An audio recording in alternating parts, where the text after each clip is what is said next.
Alright guys, welcome back to the channel. If you're new here, welcome, and if you're an oldie but a goodie, welcome back. Here is video number 2. We're going over the Count Your Coins budget books. So if you like watching these kind of videos, keep on watching. So if you did step 1 and you printed out your 3 months of expenses, you categorized everything, you shed some tears because you realize you're overspending, I give it to you, because you have gone through the big hump, which is the worst part that everybody hates doing, because printing out 3 months of expenses sort of gives you an eye-opener of the things you are doing that you're not supposed to be doing. So congratulations for getting to this step. We spoke about how you're supposed to go through and figure out what is it that you're spending on, categorize it, so then you can split everything into the way you want to split your stuff. So here are my categories. These are the ones that worked for us. These are the ones that we stuck to. Some of them are combined into one category, but this is what have worked for us. So once you figure out your categories, if you decided to split your accounts and open up accounts everywhere, you know, do the same split and everything else, that's up to you. We're not telling you you have to. I mean, for us, it made it easier to go for main account for bills, another account for sinking funds, another account for my money, and another account for hubby money, because clearly hubby cannot steal from my money because that's my gas money, or me, I cannot steal from the sinking funds because clearly that's not really what it's there for. And obviously we cannot use the bill money to pay off for some impulse expense. So for us, separating everything was better. Better for me to manage, better for us. So you have to figure out what's your mojo, basically. So let's go into March. And once you figure it out, we ended up, so I have the monthly calendar that you can just go in and clearly mark all of your bills. So once you print your 3 months of everything, you're going to be able to tell when your bills are pulling out of your bank account or when you're paying your bills. So it becomes a little easier to know when they're due, how much comes out. We have maybe about 3 that are not the same amount, which is our T-Mobile, our our solar system, and there's another one. I want to say it's 3. So we keep a cushion in our main account for those 3. I always know that the T-Mobile never passes 250. If it does, I will strangle somebody. And I know the solar never passes 150. So I keep a cushion of at least 500 for the 3 that are coming in. I don't remember which one is the third one. Frontier, Vivint, T-Mobile. I don't remember it's the third one, but I know there's a third one somewhere. Sunrun is our solar. Oh, our water.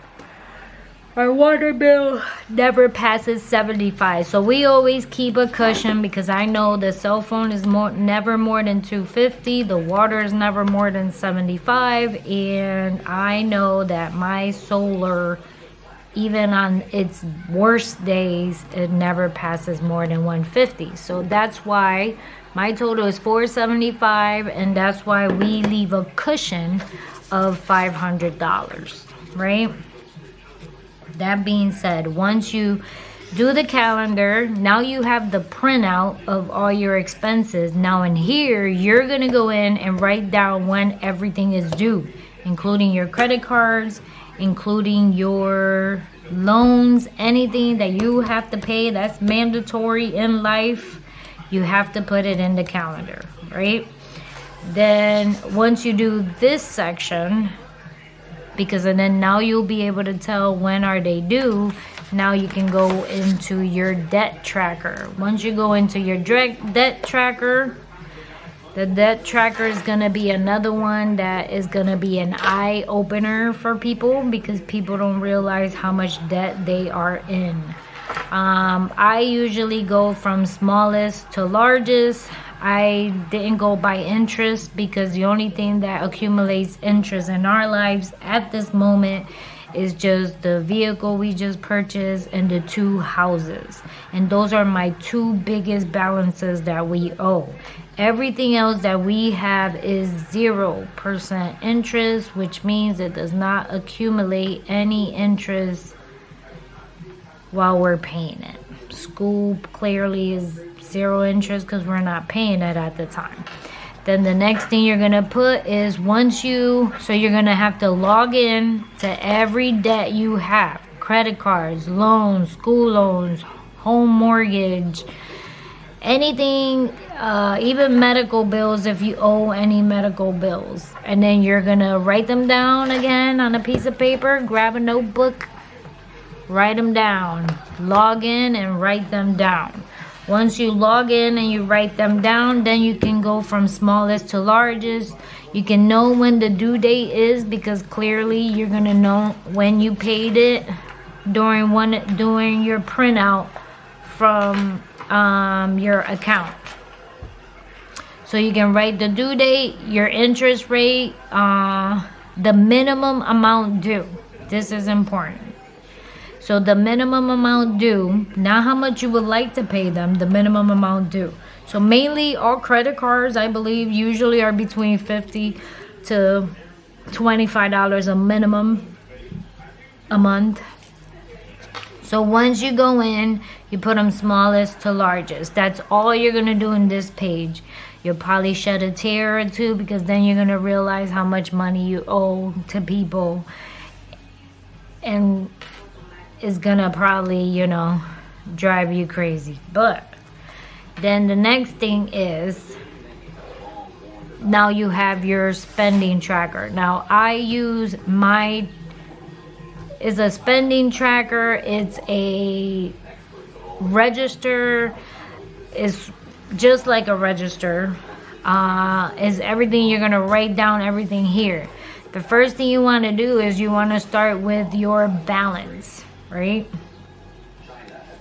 Now, what we did at first in the beginning when we started our journey, we did live paycheck by paycheck, which meant, let's go back to the calendar, which meant that here we used to get paid, hubby used to get paid every other week. And I would get paid the last day of the month. So this is what a paycheck by paycheck living person looks like.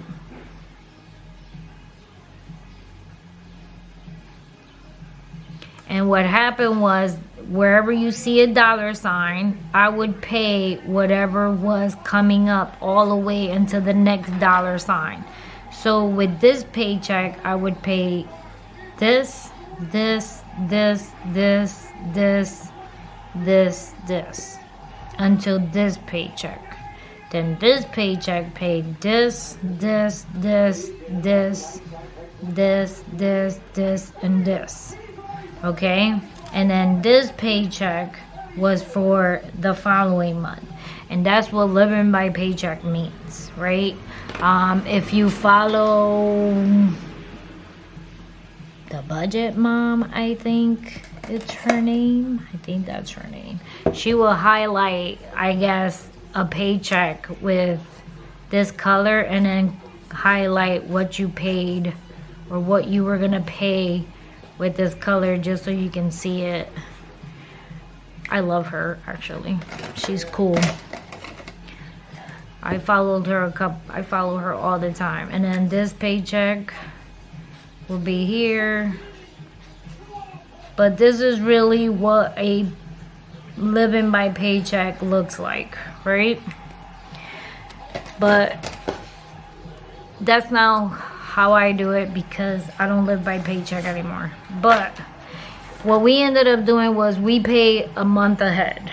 So in order to get a month ahead, clearly the way we ended up doing this was saving all of the money we possibly can and shorten our belts to get to what we needed to pay everything a month in advance. So what happened was, instead of doing paycheck by paycheck, we ended up doing minimum payments on all of the debt, which it was like, instead of 150, it was like 25 bucks. Instead of, what's another one? 500, we paid 25 bucks. So for us to get to this, to that balance basically, and we can pay a month in advance. So I want to say we ended up, I think I ended up transferring, if I remember correctly, we ended up transferring like money from our sinking funds because I didn't use nothing from like groceries. I sacrificed a month from like Christmas, so we were short when Christmas came, like that kind of stuff, just to get to this number. So you got to sacrifice. So if you want to pay your bills ahead, a month ahead, you have to sacrifice somewhere. Me and my husband ended up getting part-time jobs. We worked at Kohl's for several years at nighttime as a part-time. That was extra cash that came in. We sold a lot of stuff. So in order for you to pay your bills ahead of the game, you need to do a sacrifice, and you need to figure out what that sacrifice is. So that's why my account is always with what I need to pay that month, everything. So when I start my balance on the beginning of every month for the past, I don't know, 4 years of this journey, we always had enough to reduce every single bill with the minimum payment on everything up to here, right? So then what ends up happening, is this March? Yeah, this is March. Maybe this is not a good one, but so what happens is I end up taking that, and then this is all of our bills that is gonna actually eventually come up. And then whatever is left from here is where you end up paying either on a debt if you want, or take it to the savings. In the beginning, we were paying off debt, so everything that was left over went to a debt, and then we would save like $500 to $1,000. And this was before our Tennessee journey came along.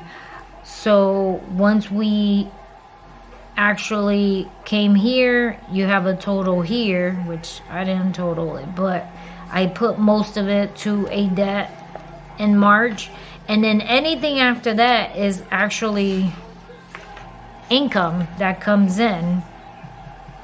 So all of this is income that came in, and then all of the income that came in, basically. And then what happens is at the end of the month, I go back and I have that total that starts my April, and then we do that again. So if you go back to my April here, this balance is the total ending balance of my March, which is mainly all of my income that's coming in that is actually for April. So here in April, just to keep the concept of the main account, I have every single credit card, like every single bill coming out. Every single one came out on here. I want to say 224. And then towards the end, I threw some to the debt, because don't forget, we're still doing our Tennessee journey. So we threw a nice chunk to debt, but we also transferred $2,000 to the savings for Tennessee. Then I left my cushion of $500 for the T-Mobile that came in with a different amount, actually. So I didn't write it down, I don't know why, but Sunrun I had $140 and the T-Mobile was $250 here. I don't know why I didn't write it, but then I left a $500 cushion. And then as you can tell, the rest is remainder that came in was all income that came in. And then at the end of April, my ending balance was $11,000.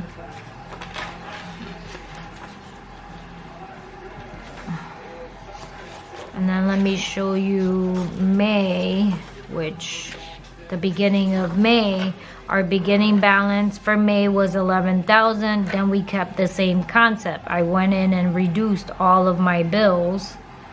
Then I paid off some of the debt. And then we transferred $500 to the savings and left me a cushion of $520. And that's really for the T-Mobile, the water bill, and my solar system, right? And then obviously I didn't continue on this book because we ended up getting the smaller book. So forget that. But let's see, what else do we have here? But that's it for the main. So the main, all we do is basically the debt. So when I use this as part of, hold on. All right. So the main, once again, let's recap again. The main is my budget sheet. So what happens is the balance that I have here, I reduce everything out, the bills, the minimum payment for your debt. And then from there, like let's say I wanted to throw everything at the debt, instead of me transferring the $2,000 to the savings because we have a goal for Tennessee, I could have thrown the $2,000 to whatever debt was first in line, or whichever one you want to do. Some people go by the interest because then, you know, you don't have to pay so much in interest. But whichever one you want to throw that $2,000 to, then you do you, boo. It's whichever way you want to do it. But in order to do this and pay everything ahead of the game, what you have to do is you have to create that sacrifice. So our sacrifice was, I believe, for 3 months, I did not go to the grocery store. I ended up using that money for to be able to pay ahead of time. I sacrificed, I think it was 2 months of Christmas budget money that was in the sinking funds. We got a second job. So you have to figure out what you want to sacrifice in order to pay ahead. Now let's say you don't want to pay ahead and you want to do by paycheck, then once again you can just do this concept, which you write down which ones is your paycheck or when you get paid, and that check would pay for whatever falls into that paycheck. And then the same thing for this one would have fell through all of these and used that concept. So then what you would have done is so this paycheck right here would have been my balance here, right? It would have been this balance, and then I would have taken out all of these here with that paycheck, then wait for this paycheck, and then when this paycheck would have came in, I would have wrote it down. Obviously I can't show you that because that's not how I do it, so I would be confusing my numbers here. But I would have actually well, maybe I could. Let's see, because we do have the numbers. Let's see. I can do it. Hold on. All right, guys, so I figured it out. We can do this. All right, so in February, I'm gonna take the last paycheck and put it here. Then what happens is that paycheck would pay the VEC for 15, LI for 72.89. Hope you can see that. The BB for 150. The UI 231. And then progressive 161.06. Now in here I would receive more deposits to come in. So we have on 3-4 I would get the CS deposit, the C4K deposit, EN deposit, and then this was 154, 576, and 230, right? So then if you take your first paycheck and you subtract all this stuff that started coming in, 231, 161.06, I still had 862.41. Now I have more stuff coming in. Now my total will be 1822.41. Now I would take that second week of bills that came in. So like all of these are done. Now we got WPCA, Ford. This was $497. This is $57.37. And then we had the, actually then we have another deposit. That was that. Then we have another deposit on 3/11 for 154. And then this is what it means, paycheck by paycheck. Now you would just take out whatever came out.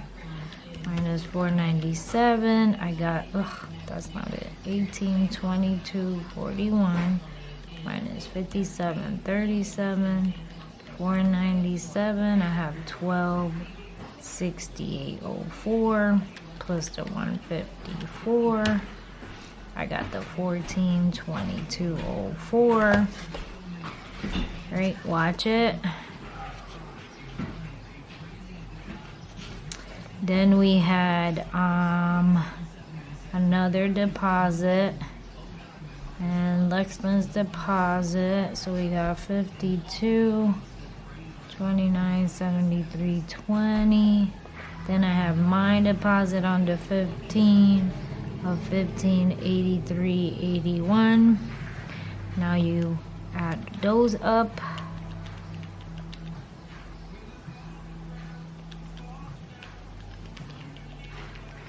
My total now is 6031.05. Now I can take out more of my expenses for that week because the 15th is this Friday. So now I can take out the 21st mortgage, which is 1130.10, which takes most of my chunk. Then we have Marcus loan for 610. The Green Sky loan for 305. Southern Connecticut gas 132. And then I believe we got more. The 18th. When is the 18th? Oh yeah, so now I have another deposit on the 18th. And then that's how you do paycheck by paycheck. You withdraw while you get paid for your bills. See, even with my big chunk, I still have 3,052. Then I have another deposit here a 154.